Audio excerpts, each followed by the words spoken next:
Hello everyone and welcome. My name is Roberto Corona. I am an Italian anthroposopher and astrologer, and in this video we're going to talk about the next full moon in Gemini happening on December 15. A moon that is going to feature for the third time in a row particularly challenging fixed stars. In fact, if you remember, the last full moon in Taurus occurred in conjunction with Algol. The new moon on December 1st is taking place in conjunction with Antares, whereas in this case the axis of the luminaries involves two stars, both of the nature of Mars and Mercury. Now, we find ourselves now with this moon immersed, so to speak, in this Christmas atmosphere. We are in the Advent period, and the spiritual forces described here will slowly walk us through the season towards winter solstice, which is the moment of passing the baton, so to speak, from Archangel Michael, that you can see here, to Archangel Gabriel, who in anthroposophy oversees the winter season. So let's start from the last changes in the sky on December 7. We have a very important date here. Mars is at 6 degrees Leo and it turns retrograde. You can watch my video about it. I'll leave you the link in the description down below. Now, the same day, December 7, we have Venus entering Aquarius. Here she is. And we find her, as you can see in the chart, still in a wide conjunction with Pluto. On December 8th, the following day, we have Neptune turning direct again. And we also see this planet highlighted in the chart here because Neptune is making a T-square, two squares, as you can see. It is closing the opposition between the luminaries, which is the full moon, with two squares. This is a T-square configuration that is definitely going to bring tension in the chart. So lastly, on December 15, we have the same date of the full moon in Gemini. Mercury finally turns direct again. And so you can watch a video about it that I leave you down in the description box. We discussed about this transit with all the dates, so check it out. So this is a full moon, and this means that this chart is the peak, the culmination of the manifestation of the etheric forces. And in particular, this manifestation process started with the new moon in Sagittarius on December 1st. Now, in general, as we always remember, this is a good moment of, reviewing the past, making a retrospect, as the light of the new moon is shed in the darkness of the night, of the unconscious. So it is a good moment for awakening, right? And this is also especially the case with this chart because, as we're going to see, it involves, again, the forces of the Holy Spirit. It is also a good time for revelations, liberation, release, and purification. And the gestation, so to speak, of these new impulses begins with the next new moon, which is going to be a new moon in Capricorn happening on December 30th. So let's take a look at the chart. We have the moon at 23 degrees and 52 minutes Gemini. Here's the moon.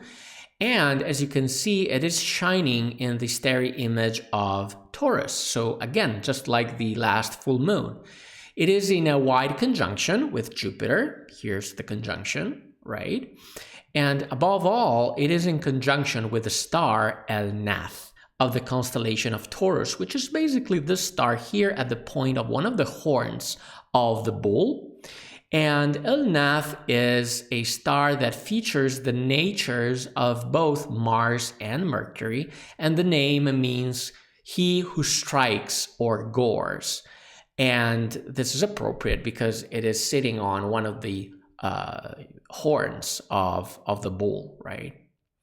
Now, the sun is in the opposite degree, of course. So we have the sun here at 23 degrees and 52 minutes Sagittarius, And the sun, it is also in conjunction with a star of the same natures, so the nature of Mars and the nature of Mercury. And this star is called Lesath, which means the sting, and it is a malefic star associated with acids and poisons, and you can find the star aligned here with the sun, so we have the sting of the scorpion here aligned perfectly with the sun. So on top of that, we have this T-square going on with Neptune, right? This is not good, of course, because it brings a good amount of tension. So not only the luminaries are sitting on two challenging stars, but also Neptune is not making the chart easier anyway, right? So we can definitely still count on the fact that Mercury is still in mutual reception with Jupiter. So as you can see, Mercury is in Jupiter's sign, which is Sagittarius, and vice versa. Jupiter is in Gemini, which is Mercury's sign. And as you can see, Mercury especially, which is the ruler of both Jupiter and the Moon, Mercury in particular is making a trine with Mars. Now, we really want to focus on this aspect here because it is the most important aspect of the whole chart. And why is that? Well, number one, Mercury is the ruler of the Moon in Gemini. But on top of that, we have this trine that it is basically confirming the nature of the two stars that we mentioned. So we have two stars of the natures of Mars and Mercury, and in the chart we have Mercury, ruler of the Moon, making a trine with Mars. So as you can see, there's a pattern going on here, right? So we talked about this trine a lot, both in the video of Mercury retrograde and Mars retrograde, so you can watch my video about it. And we also want to point out that Mercury in this chart is completely still. It is stationing. Why is that? Because it is going to turn direct again, but first it is going to stop. So this is important and we have to take that into account. Mercury on the positive side is also making a sextile to Venus. As you can see, we have this sextile here with Venus, and Venus is making an opposition with Mars. So Mercury is very interesting because it is making a trine with Mars and a sextile with Venus, and this is called a Thales triangle. Whenever a planet is basically closing an opposition between two other planets with good aspects, that's a Thales triangle. And again, we want to remember that this Venus is not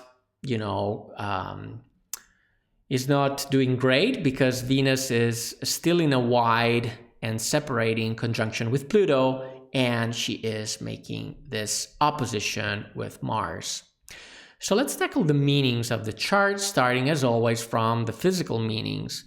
Now, being a full moon, we can have possible revelations and disclosures because we have this light coming from the moon, like revealing things in the darkness.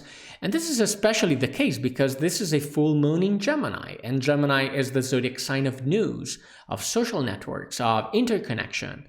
So we must say, though, that this news can definitely hit hard given the meaning of the star Nath, which is one of the horns of the starry bull, right? And in this sense, this news could even paralyze us, freeze us at first. And this is because Mercury is still. It is stationing, so it is basically doing nothing. And we could say that this Mercury is almost stunned by this attack coming from the star Nath, right? So we're definitely called to stand up for ourselves, to make our voice heard, since Mercury is the planet of communication on one hand, and Mars on the other is the god of war. And they are making a trine, so they are friends in the chart, they are working together. So again, this is basically reaffirming the nature of the fixed stars that features the nature of Mercury and Mars. So we have definitely this huge pattern repeating itself. Now, what can we say about Mars? Now, Mars is in Leo, and this means that he wants to defend his pride and the sense of honor, the sense of our personal value, even though, as we have seen, this Mars is retrograde, and this means that Mars is retreating, right? Now, in the worst case scenario, we also have to add that this paralysis of Mercury could also represent the usage of forbidden weapons in war. And this due to the star Lesath, the sting of the scorpion, which represent, again, acids and poison. So we have seen that the sun is in conjunction to this star. So on a physical level, we can definitely have the signification of poison being real. And since we have wars going on now, definitely we can have this usage of this forbidden weapons during war. Now, unfortunately, the T-square of Neptune with the luminaries doesn't help at all, right? Because on a physical level, Neptune in Pisces brings a certain degree of chaos, I would say. On the other hand, at least the sextile of Mercury with Venus in Aquarius is positive, because it means that we tend to speak our mind in order to set ourselves free from limiting situations. This is because Venus is in Aquarius, right? Or we can speak our mind to denounce also social injustice, right? It must be said, though, that this Venus is again quite debilitated by the conjunction with Pluto and the opposition with Mars, but it is still a sextile with a benefic planet. Now, from a psychological perspective, the chart is quite emotional due to the conjunction of the full moon with Jupiter, which, as we know, amplifies the lunar emotions. So Jupiter expands everything it touches, and in this regard, we have the emotions represented by the moon expanded by Jupiter. And on top of that, we have the T-square with Neptune, which represents emotions, again, but on a collective level. Now, what are these emotions? What can we say about them? They can definitely concern anger, because anger is the emotion of Mars, which again is making this trine with Mercury.